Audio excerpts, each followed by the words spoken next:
आज जोजो और उसके दोस्त बहुत खुश थे। उन्होंने एक नया और रोमांचक काम करने का फैसला किया था, अपने लिए एक शानदार ट्री हाउस बनाना। देखो दोस्तों, ये पेड़ कितना बड़ा है, यहाँ हमारा ट्री हाउस कितना अच्छा लगेगा। हाँ जोजो, हम इसमें खेलेंगे, किताबें पढ़ेंगे और सितारों को देखेंगे। मेरे पास ट्री हाउस का एक बहुत अच्छा डिज़ाइन है। हम इसे सबसे मजबूत और सबसे आरामदायक बनाएंगे। ऊ ऊ ऊ ट्री हाउस, मैं सबसे पहले ऊपर चढ़ूंगा। सबने मिलकर काम शुरू किया। जोजो और तारा लकड़ी इकट्ठा कर रहे थे, मोमो औजार ढूंढ रहा था और बोबो बंदर अपनी पूरी ताकत से मदद करने की कोशिश कर रहा था। यह लकड़ी थोड़ी भारी है, लेकिन हम कर सकते हैं। जरूर जोजो, हमें सही माप की लकड़ियां चाहिए ताकि हमारा ट्री हाउस मजबूत बने। मुझे लगता है मुझे ये पेचकस मिल गया। उफ, ये लकड़ी मुझसे नहीं उठ रही। पहला बड़ा काम था एक भारी लकड़ी के बीम को पेड़ पर चढ़ाना। यह जितना सोचा था उससे कहीं ज्यादा मुश्किल था। उफ, ये कितना भारी है। मुझे लगा था ये आसान होगा। जोर लगाओ जोजो, हमें इसे थोड़ा और ऊपर उठाना होगा। मैं भी धक्का लगा रहा हूं, लेकिन यह हिल भी नहीं रहा। बोबो बंदर ने सोचा कि वह एक रस्सी से लकड़ी को खींच लेगा, लेकिन उसकी शरारत ने काम बिगाड़ दिया। लकड़ी धड़ाम से नीचे आ गिरी। ऊ ऊ ऊ, मैंने सोचा। बोबो, तुमने क्या किया? अब हमें फिर से सब करना पड़ेगा। ओह नहीं, हमारी सारी मेहनत बेकार हो गई। बार बार की कोशिशें और बोबो की गलती ने दोस्तों का हौसला तोड़ दिया था। जोजो थक कर बैठ गया। मुझे नहीं लगता कि हम ये कर पाएंगे, ये बहुत मुश्किल है। लेकिन जोजो, हमने अभी तो शुरू ही किया था। शायद हमें कोई और आसान तरीका खोजना चाहिए था। तारा ने अपनी वैज्ञानिक बुद्धि का इस्तेमाल करते हुए एक पुली बनाने की कोशिश की ताकि भारी लकड़ी को आसानी से ऊपर ले जाया जा सके, लेकिन यह भी उतना काम नहीं आया। अगर हम इस रस्सी को यहाँ से ऐसे बांधें और फिर उफ, ये हिल नहीं रहा। लगता है हमारे पास पर्याप्त ताकत नहीं है। जैसे उनकी निराशा कम नहीं थी, हल्की हल्की बारिश भी शुरू हो गई। अब तो उनका सारा सामान भीगने लगा था। अब तो बारिश भी आ गई। आज तो कुछ भी ठीक नहीं हो रहा। लगता है प्रकृति भी नहीं चाहती कि हम ट्री हाउस बनाएं। हमारी सारी योजनाएं बेकार हो गईं। तभी दादी माँ वहां से गुजरीं।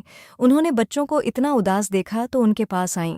अरे मेरे प्यारे बच्चों, तुम सब इतने उदास क्यों बैठे हो? क्या हुआ? जोजो ने दादी माँ को सारी बात बताई। कैसे उन्होंने बड़े उत्साह से काम शुरू किया था, लेकिन अब वे हार मान चुके हैं। दादी माँ, हम एक ट्री हाउस बनाना चाहते थे, लेकिन ये बहुत मुश्किल है। पहले लकड़ी नहीं उठी, फिर बोबो ने सब बिगाड़ दिया और अब बारिश भी आ गई। हमारा सारा हौसला टूट गया है। हम अब और नहीं कर सकते। दादी माँ ने प्यार से मुस्कुराते हुए कहा, बच्चों, क्या तुम एक छोटे पक्षी की कहानी सुनना चाहोगे जिसने कभी हार नहीं मानी? एक बार की बात है, एक नन्हा पक्षी अपना घोंसला बना रहा था। बार बार उसकी टहनियां गिर जाती थीं, बारिश आती थी, हवा चलती थी, लेकिन उसने कभी हार नहीं मानी। हर बार गिरने पर वह फिर से कोशिश करता और अंत में उसने अपना सुंदर घोंसला बना लिया। दादी माँ ने बच्चों की आंखों में देखते हुए समझाया, प्रेरणा बाहर से नहीं, बल्कि हमारे अंदर से आती है। हमारे लक्ष्य पर विश्वास रखने से आती है। जब हम किसी चीज को सच में पाना चाहते हैं, तो कोई भी मुश्किल हमें रोक नहीं सकती। तुमने इतनी मेहनत की, इतनी कोशिशें की, बस तुम्हें अपनी अंदर की ताकत को जगाना है। याद रखो, हर बड़ी चीज को बनाने में समय और धैर्य लगता है। अगर तुम सच में ट्री हाउस बनाना चाहते हो, तो कोई भी मुश्किल तुम्हें नहीं रोक सकती। दादी माँ की बातें सुनकर बच्चों की आंखों में फिर से चमक आ गई। उन्हें समझ आ गया था कि उन्हें हार नहीं माननी चाहिए। दादी माँ सही कह रही हैं, हम हार नहीं मानेंगे। हमें अपना ट्री हाउस बनाना है। हाँ, हम फिर से कोशिश करेंगे और इस बार और ज्यादा ध्यान से। जरूर, हम सब मिलकर काम करेंगे। मैं भी हेल्प करूंगा, इस बार अच्छे से। नए उत्साह के साथ दोस्तों ने फिर से काम शुरू किया। तारा ने एक बेहतर पुली सिस्टम बनाया, जोजो ने बहादुरी से लकड़ी को ऊपर खींचा और मोमो बोबो ने भी पूरी लगन से मदद की। एक साथ काम करने से ये कितना आसान लग रहा है। हाँ, और मेरी नई पुली भी बहुत मदद कर रही है। हमने कर दिखाया। कुछ ही देर में उनका शानदार ट्री हाउस बनकर तैयार हो गया। वह बहुत सुंदर और मजबूत था। सभी दोस्त खुशी से झूम उठे। हमने कर दिखाया, यह हमारा अपना ट्री हाउस है। ये बिल्कुल वैसा ही है जैसा हमने सपना देखा था। हमारी मेहनत रंग लाई। ऊह ऊह ऊह, सबसे बेस्ट ट्री हाउस। दादी माँ ने बच्चों को गले लगाते हुए कहा, देखा बच्चों, जब हम अपने लक्ष्य पर विश्वास रखते हैं और हार नहीं मानते, तो कोई भी मुश्किल हमें रोक नहीं सकती। यही तो प्रेरणा है।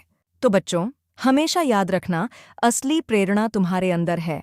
कभी हार मत मानना और अपने सपनों को पूरा करने के लिए हमेशा कोशिश करते रहना। और हाँ, अगर आपको यह कहानी अच्छी लगी हो तो जोजो की कहानियाँ को लाइक करें, अपने दोस्तों के साथ शेयर करें और हमारे चैनल को सब्सक्राइब करना न भूलें ताकि आप जोजो और उसके दोस्तों के और भी मज़ेदार किस्से देख सकें। मिलते हैं अगले एपिसोड में।